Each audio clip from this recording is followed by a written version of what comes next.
1928, Thomas Alva Edison receives the Congressional Gold Medal, the nation's highest civilian honor. At 81, he's a living legend.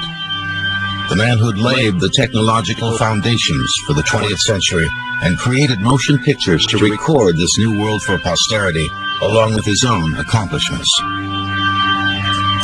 The first motion picture studio ever set up in the world was in the yard of my laboratory of West Orange. The building of vault to follow the sun. We dubbed it the Black Pharaoh. As recreated with his own invention, the motion picture, Edison was portrayed as a mix of Horatio Alger pluck, homespun Yankee ingenuity, and visionary genius. These are scenes from a 1915 epic entitled The Benefactor. From the beginning, his life had the makings of a great movie. In a sense, Edison devised his own legend of this sort of rough-hewn inventor who didn't pay much attention to science. In fact, Edison paid a lot of attention to science. What he didn't pay attention to was the kind of higher-level pure science that didn't have immediate practical application. 30 years old, Edison applied his practical genius and produced the talking machine. Topping himself 2 years later, he lit up the world with the electric light. By then, there were people who believed he could do anything. Most of all, Edison himself. Most inventors have rather large egos. They feel they can affect the way other people live their lives, and the way they can do that is not through management or necessarily through ideas, intellectual ideas, but rather through creating technologies and systems that people will live with and work with. Edison's self-absorbed involvement with his work had disastrous effects on a first marriage. Weakened by declining health, his wife Mary Stilwell died in 1884, neglected and mentally unstable. Left with 3 children, Edison remarried in 1887. His second wife, Mina Miller, was the daughter of a millionaire. Edison remained Edison, but with the support of family and friends, Mina was better prepared to be the wife of a man called the Wizard of Menlo Park. Bursting with ideas for new inventions, in 1887, Edison moved into a huge new laboratory complex in West Orange, New Jersey. 10 times larger than his old quarters a few miles away in the village of Menlo Park. For Mina and his children, he bought Glenmont, a lavish nearby estate. Settled in West Orange, it wasn't long before Edison found himself at his desk in his library thinking about the realization of a very old dream: moving pictures. This book, written in 1646 by Athanasius Kircher, a Jesuit priest, records the early history of projected images. It began with the magic lantern, forerunner of today's slide projector. The magic lantern was a device that used light from a lamp to project images painted on glass plates. The effect on viewers was truly magical, and these were only static drawings. Eager for the energy of motion, early inventors created ingenious devices to add life to their shows. Slides with movable parts were popular. A more sophisticated illusion of movement came in 1834 with the creation of the zoetrope by English inventor George Homer. Here, spinning, sequential images appear to move. It was an example of a physiological phenomenon described in 1884 by Peter Mark Roget of Thesaurus fame. It's called persistence of vision. With cinema, when you project an image on the screen, which creates the illusion of motion, what you're projecting on the screen is really a series of still photographs. And what happens is that the eye synthesizes these slightly different photographs in such a way that it creates the illusion of motion. A popular early toy illustrates this synthesis or blending by the brain. When a card with a picture of a bird on one side and a picture of a bird cage on the other is twirled rapidly, the brain combines the two pictures, creating the illusion that the bird is in the cage. The zoetrope and many devices like it became popular in 19th century parlor amusements.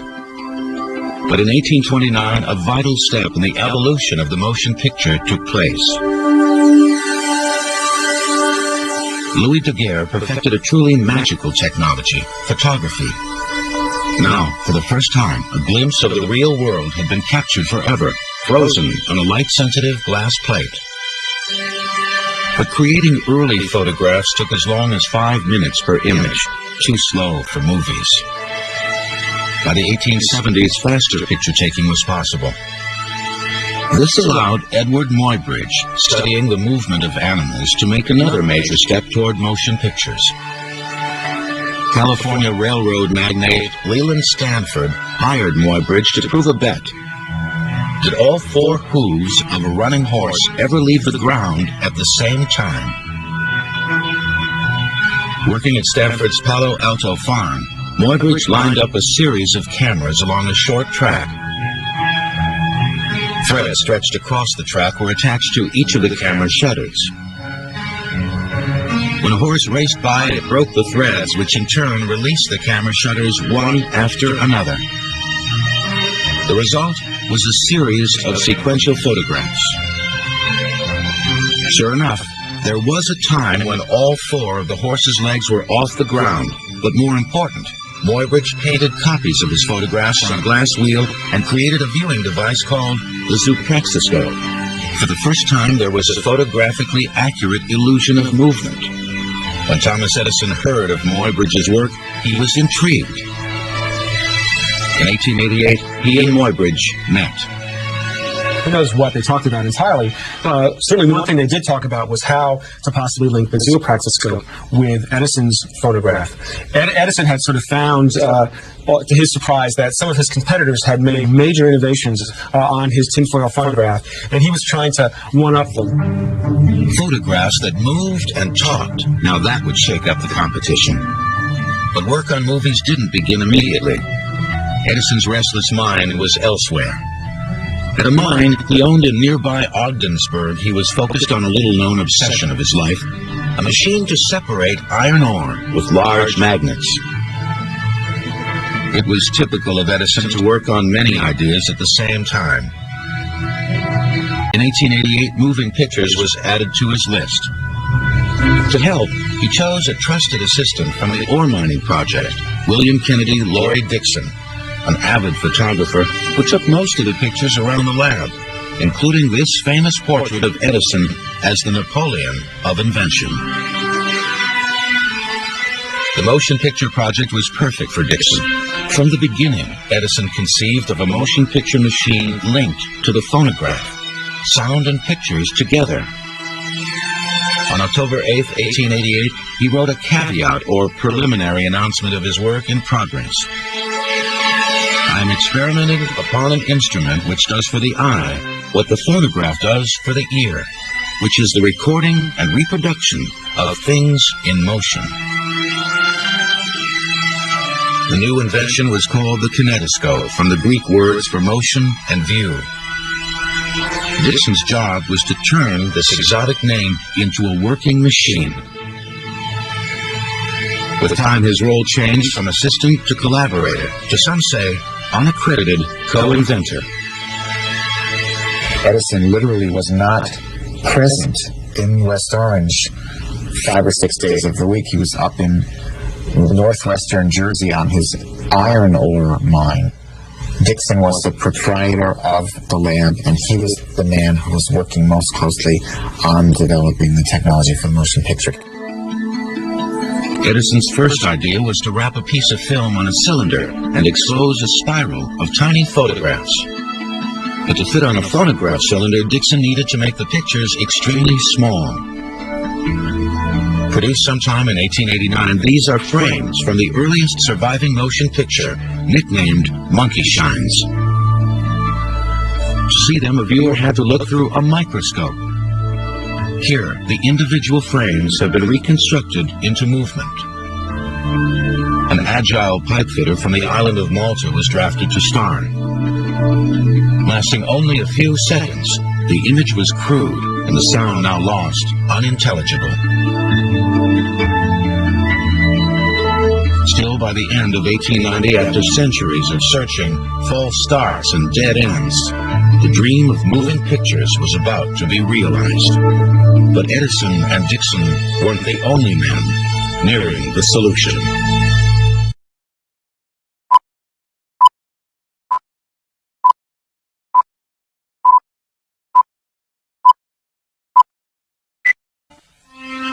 When Thomas Edison began experimenting with motion pictures in 1888, he wasn't alone. In the later part of the 19th century, there were a whole series of technological innovations that really made the cinema, made modern motion pictures possible. And there were an array of people in Europe, in France, in England, in Germany, in the United States, who were experimenting with these elements and trying to pull them together in things that resembled motion pictures. In France, there was Etienne Jules Moret. Like Edison, Moret was influenced by Edward Muybridge's work. He too was interested in studying the movements of animals with photography. But unlike Muybridge's multi-camera setup, he developed a single-camera system. Moret's camera looked like a rifle, but the cylinders of his photographic gun contained lenses, not bullets. When he pulled the trigger, the cylinder revolved, taking sequential photographs on a strip of film. In 1889, with his cylinder motion picture work approaching a dead end, Edison decided to go to Paris for an exhibition marking the 50th anniversary of the invention of photography. At the exhibition, Edison's display of electrical marvels was a Parisian triumph, as memorable as the new Eiffel Tower. Motion pictures were probably far from his mind. Despite this, unknowingly, Edison was also approaching a turning point in his work toward true moving pictures. In Paris, he met many scientists and researchers. Etienne Jules Moret, the inventor of the photographic gun, was one of them. It's very important to remember this in terms of understanding Edison's successful inventive process. He did not get these ideas simply out of some corner recess in his brain. He read widely. He attempted to find out what everybody else was doing in order to incorporate these ideas and give them a new twist. Back in America in October 1889, Edison changed the direction of his motion picture research. He abandoned the cylinder concept. Instead, he wanted perforated strips of film, a variation of Moret's idea. Edison's assistant, W.K.L. Dixon, was soon at work on a new motion picture machine. Unlike today's cameras and projectors, the film moved laterally through the mechanism, not top to bottom. In March of 1890, Dixon was ready to show his preliminary handiwork. Edison was impressed. "That's it," he said. "Work like hell." Dixon did. Working with his partner machinist Thomas Heiss, the two are seen on a frame from an 1892 experimental film. Together, they were inventing motion pictures. They started with film strips 3/4 inches wide, moving later to 1.5-inch strips, close to today's standard of 35 millimeter. Sprocket holes were punched with a manual perforator. On May 20th, 1891, Dixon had made enough progress for a surprise premiere. On that day, a group of women were visiting Edison's wife, Mina, at Glenmark. They were ushered into the lab where one by one they were asked to look into a wooden box. Inside, they saw something startling, a photograph of Dixon that moved. The little black and white image gallantly removed his straw hat. These are the few remaining frames of that landmark movie. Mina's lunch guests were the first outsiders to see the still experimental kinetoscope in action. And Edison's little surprise wasn't a casual decision. Edison was aware that he was working against a whole group of would-be competitors. And so I think as soon as an experiment was perfected or even able to be shown, he would find an opportunity or an excuse to show it to a public, because that became key evidence in patent battles. But he would always maintain that it had been around for a long time, so that if someone, came up with an earlier date, he could fudge it a little bit. And he, in fact, was the master of fudging dates. Despite its private debut for minus friends, the kinetoscope still needed work. The images were blurry and the action jerky. But instead of rushing to improve his invention, Edison turned again to other work. It seemed like he was always juggling too many projects. This notebook contains strips of experimental film, side by side with notes for Edison's ore mining project. It wasn't until a year later, July 1891, that he applied for the kinetoscope's first basic patent. Only 2 years later, in 1893, Edison's fortunes were down. He was in need of another money-making marvel. He decided to announce the kinetoscope at the Columbia Exposition in Chicago, but the machine was far from finished. Forced to divide his time, W.K.L. Dixon worked feverishly to perfect the bulky mechanism. In the process, he worked as designer, engineer, projectionist, and often actor in the early films. Here, he plays the violin into a phonograph recording horn. The sound has been lost. The means to synchronize sound in pictures remained elusive. The pressure on Dixon kept building until he snapped. Dixon ended up with a nervous breakdown. He was pursuing too many of Edison's ideas simultaneously. The work schedule was insane. He collapsed and had to go down to Florida for a number of months. The deadline for the Columbia Exposition came and went. It was a major opportunity lost. But Edison still seemed unsure about the value of his moving image machine. In 1893, he wrote to Edward Muybridge, "I have constructed a little instrument I call the kinetograph, but I'm very doubtful if there's any commercial feature in it." Edison had missed his opportunity to show he was first with the motion picture machine, but there were others close behind.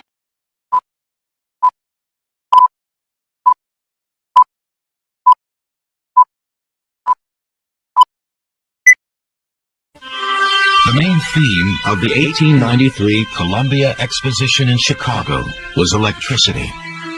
Exposition halls were filled with the giant dynamos spawned by Edison's creation of the first electric lighting system in 1882. Edison was chosen as the living American who would most be remembered 100 years later, 1993. Not far from the truth, but Edison's most recent invention, a moving pictures machine, was nowhere to be seen. Later, in 1893, anxious to demonstrate his lead, Edison held a public showing of the kinetoscope for a group of scientists at the Brooklyn Institute of Arts and Sciences. The film he showed was one of Dixon's mini-movies, The Blacksmith Shop. These are 2 frames from that film. In 1894, Dixon's health had improved, and he was back in the lab. His first assignment, design and build the first movie studio. Constructed at a cost of $638, covered with black tar paper, it resembled a 19th century police patrol wagon and was called the Black Maria. A model shows how a section of the building's roof opened to let in the light, and the whole structure turned on a rail track so that it could follow the sun. Early film needed bright sunlight to produce clear images. Making movies in the Black Maria was slow and hot. Working with the bulky equipment, it often took Dixon a week to get 15 seconds of usable film. This is the kind of camera he used, called a kinetograph. One of the first movies produced in Dixon's Black Maria studio starred a co-worker, Fred Ott. The Sneeze. It was short and to the point. In 1894, with an application signed by Dixon and submitted with a 50-cent fee, the Edison kinetoscopic study of the sneeze was the first film to be copyrighted with the Library of Congress.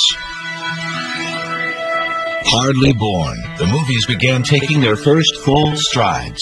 The day would come when a single film would cost over $100 million. Edison's account books show that the entire process of creating the first kinetoscope was $24,118.04, about $200,000 today. Edison never avoided a profit, but despite Dixon's progress, he continued to delay commercial release of the kinetoscope. Without sound, he wasn't satisfied. It took others in his company to push the silent kinetoscope into the marketplace. In 1894, a group of outside investors bought 25 kinetoscopes and set up shop with 10 machines at 1155 Broadway, New York City. Edison made sure he got hefty royalties from their efforts. The first movie premiere was April 14, 1894. The kinetoscope was an instant sensation. Soon kinetoscope parlors were all the rage. An early special event was a boxing match between former champ Gentleman Jim Corbett and a punching bag challenger named Pete Courtney. Sweating in the impressive heat of the Black Maria, Dixon shouted instructions to make sure Corbett knocked out his opponent during the appointed 6th round, and in a spot where the action could be in focus. In kinetoscope parlors, one round of the fight was assigned to each of 6 machines, and viewers paid 50 cents to move from machine to machine until they reached kinetoscope number 6 and the climactic knockout. Other less violent fare also attracted predominantly male audiences, like the risque Carmencita's Dance. The movies certainly didn't begin as high-class entertainment, but they reflected Edison's down-to-earth taste. After the Black Maria was built, you began to see a stream of entertainers, vaudeville acts, the world's strongman of the time, Eugene Sandow, come to the laboratory at West Orange to perform in front of the camera.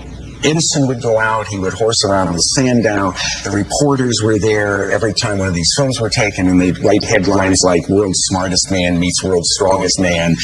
Everybody had a good time, and the lab staff got free passes to Broadway shows.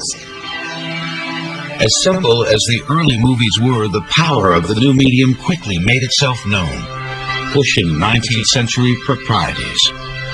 This film was called Her First Cigarette. These early kinetoscope films, in important ways, had a major impact on American culture right from the start. A lot of these films were of things that were really forbidden to be seen in the flesh. His motion pictures really from the outset sort of turned commercial popular culture on its ear. I mean, it was a very disruptive force. By 1895, kinetoscope audiences were increasing, but Edison's partner Dixon wanted to take the invention one step further and project the images on a screen. Edison vehemently disagreed. Why kill the goose that lays the golden egg? He insisted. If he felt that you were infringing upon him in any way, questioning his authority, questioning his integrity or his imagination, differing with the direction that he thought should be taken in a given project, then he could become very contrarian, arbitrary, angry. He could stop speaking to you for 25 years. Whatever Edison thought, ambitious entrepreneurs weren't waiting for the wizard to come up with a projecting kinetoscope. Frustrated with lab managers and eager to innovate, W.K.L. Dixon started working on a projection system of his own, in secret, with someone else.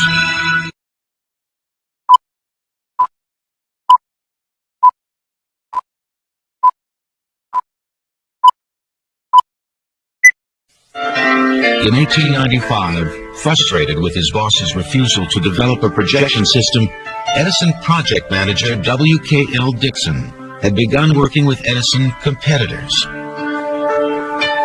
When his activities were discovered, he was forced to leave the lab. Edison felt he'd been double-crossed. Dixon went on to help found the new movie company American Mutoscope. His competition to the kinetoscope American Mutoscope created a peep show machine that used images on file cards that flicked past the viewer. This simpler system was cheaper and more reliable than the film-based kinetoscope. At the same time, Dixon and his partners pushed ahead on a projection system. In was a worldwide race. In France, there were two brothers, Auguste and Louis Lumière, owners of a successful photographic equipment business. Their Lumière motion picture machine was called the cinematograph. Light and portable, unlike Edison and Dixon's bulky apparatus, the cinematograph's elegantly designed camera projector also reduced Edison's 46 frames per second speed to 16 frames for quieter, less jittery projection. Also, rather than using bulky electric power, the Lumière camera was hand-cranked, ready to go anywhere. This is one of the early Lumière films. They were first projected on a large screen on December 28, 1895. Taking advantage of the cinematograph's portability, Lumière films delighted audiences with scenes from everyday life. In contrast to Edison's vaudeville acts and stage presentations. Back in America, a few weeks ahead of the Lumières, Charles Jenkins and Thomas Armat demonstrated another projection system in September of 1895. They called their projector the phantascope. By rapidly starting and stopping the film as it passed through the projector, the phantascope eliminated the annoying flicker in Edison's continuous motion kinetoscope. Edison was stubborn. It was usually his way or not at all. But with audiences demanding movies on a screen, he was finally convinced to put his name on a projector. Not his. He licensed the machine invented by Jenkins and Armat. They renamed it the Vitascope. The Vitascope motion picture projector debuted on April 23, 1896 at Coster and Beale's Music Hall in New York City. Modern movies were born. For audiences, it was love at first sight. The most impressive short film was of surf crashing onto the shore at Dover. And this was a film loop that was repeated over and over again, and a number of people in the audience, so struck by the realism of this, dived under their seats, thinking that they were going to get hit by a wave.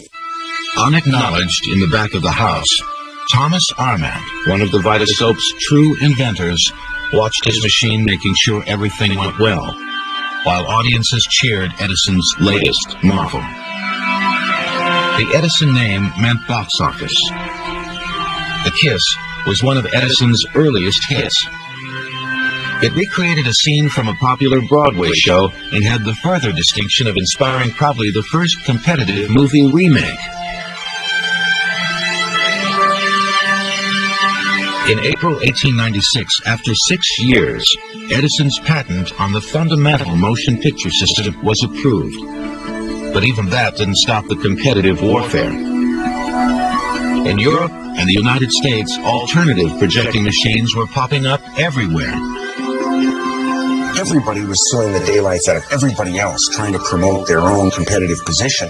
And everybody was probably guilty of shading the truth in terms of arguing what they had really done and making claims against their competitor. Not even legal turmoil could stop the growing influence of motion pictures. From storefronts, special places for movies evolved. They were called Nickelodeons.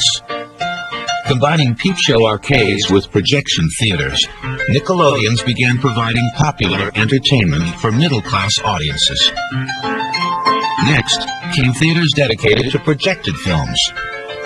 One of the first was Tally's in Los Angeles. Early motion picture audiences were whisked around the world and across the country. Vanishing people and places were captured forever. Perceptions of time and distance had begun to shrink. It didn't take long for the power and influence of the movies to be appreciated. In 1898, W.K.L. Dixon, now living and working in England, scored another motion picture first when he was granted permission to film Pope Leo XIII in the Vatican.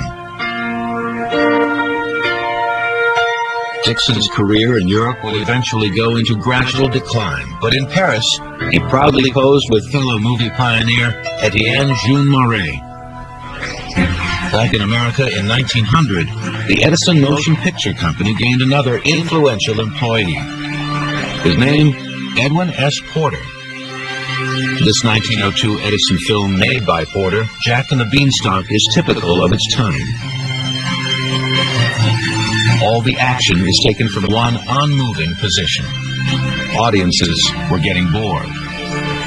Porter recognized that the movies need new forms. The question was how to find a new kind of subject matter that would get people back in the theaters. And the solution really was a simple one. It was the story film. A landmark in his development is this 1903 film Porter made for Edison, The Great Train Robbery. Here is certainly the first movie Western, although its claim to be the first film to tell a story could be challenged by European movies of the day. Still, Porter's film shows how far motion picture technique had come in little more than a decade, including special effects like the image of a train inserted in the station house window. With longer storytelling films, movies were even farther than ever from the first kinetoscope entertainers. But despite Porter's example, Edison was slow to go into feature-length film production. When Porter resisted making movies like factory products in 1909, Edison fired him. It was the beginning of the end for the Edison Motion Picture Company. Edison was never interested in being a film producer. In the end, he left it to others to turn an ingenious technology into the 20th century's most powerful communications medium.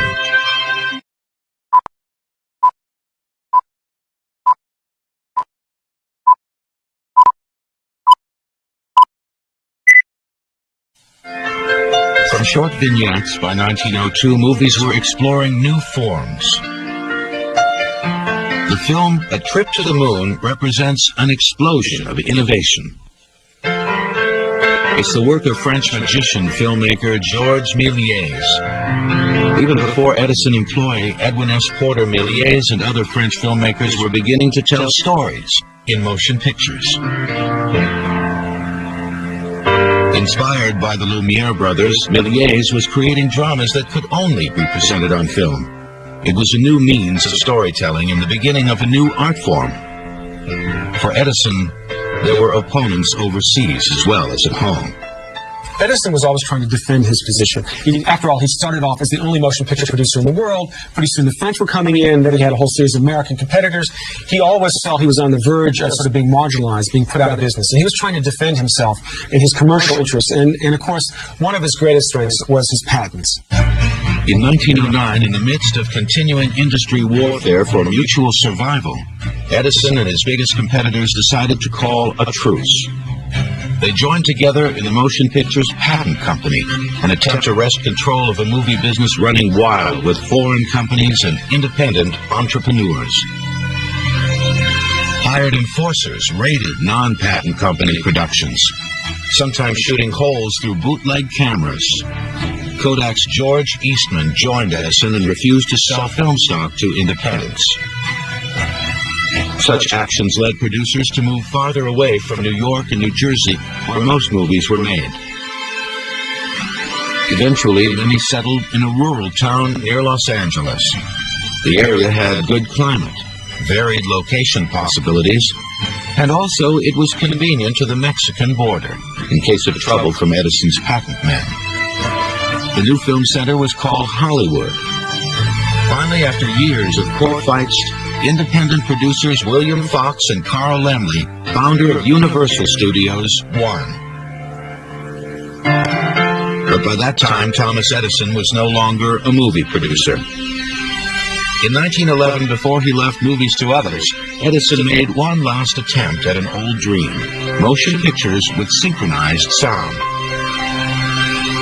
Silent films were never really silent. Live offstage sound effects were often used, and music from a single piano to a full symphony orchestra was common. True synchronized sound, however, remained elusive.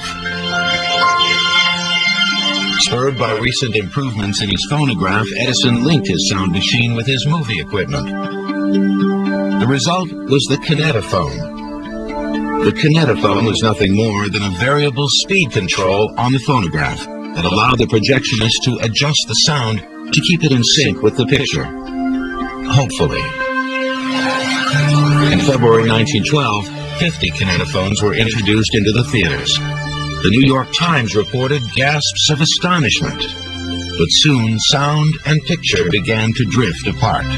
After the audience's expectations had been built up, to have the sound seriously out of sync with the performance on the screen led to uproar, people hooting, ridicule, critical newspaper articles making fun of this. And certainly Edison wasn't pleased about ending up being an object of ridicule after all of the effort that he put into this technology. So ended the longest single experiment in the history of Edison's laboratory. On March 30th, 1918, the inventor sold his Bronx studio and all his motion picture interests. The end of his interest in the motion picture was more than the result of financial failure. It was also part of a pattern in his life. He lacked the capacity for sustained research in a single field. He starts in telegraphy. He gives up telegraphy. He moves to telephony. He gives up telephony. He moves to the phonograph. He goes to the electric lighting system. He comes back to motion pictures, all of which have combinations and bits and pieces of each other, but which are not, in fact, the same system. While Edison drifted away from the movie business, the silent film was maturing into the central art form of the 20th century. G.W. Griffith would soon create the controversial classic Birth of a Nation. An English music hall comedian, Charlie Chaplin, would become first and perhaps the greatest international movie star. All this hardly 30 years after W.K.L. Dixon's pioneering experiments in the Black Maria. But in the 1920s, no one knew Dixon's name. Thomas Edison was the inventor of the motion pictures, a living legend. He became the most widely known inventor of the age. In surveys, the top 10 figures in history, Edison often figured near the top, sometimes at the very top. Very unusual for an inventor who were often seen as kind of odd folks. Yet here was Edison seeming to be both every man and this great genius at the same time. 1927 was a landmark year. It was Edison's 80th birthday. But it was also the year that produced The Jazz Singer, the first successful talking picture. Movie technology had passed him by. But the old wizard could still charm newsreel reporters, poking fun at his lifelong hearing problem. Today, what do I think of the talking pictures? Yeah. Well, I don't know. I never heard one. Well, I have a little trouble now and then, but that's because I'm getting old. But I'm not a lot of ginger yet. 4 months later, the wizard of Menlo Park was dead. The world mourned the man whose legend claimed the phonograph, the electric light, and the movies. Something so incredible. In 1935, 4 years later, suffering from hard times, another man died quietly in England, William Kennedy Laurie Dixon. To the end, Edison considered Dixon a double-crosser. Edison, and certainly the Edison legend, left no room for co-inventors. In fact, it was a true collaborative effort. Both of their roles were essential to achieve success. Despite Dixon's key role, other Edison scholars argue that Edison might have found another Dixon. But Dixon could never have found another Thomas Edison. This is Edison's death mask, never before seen on television. His expression serenely confident to the end, dogged and determined, ruthless when he needed to be. Thomas Edison may not have thought of all the ideas of his invention, but he was the man who got them made. Tonight on Modern Marvels Wednesday, when you gotta pull it, push it, lift it, or drag it, you need a marvel that's worked for thousands of years. From oxen to airplanes, you'll always find them at the forefront of towing on Modern Marvels. Tonight at 8 on the History Channel.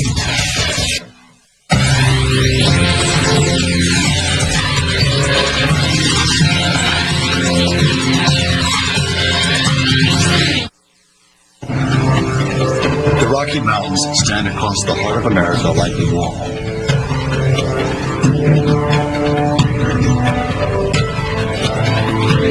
They are a massive, jagged spine of earth and snow-capped rock that rises in some places over 14,000 feet.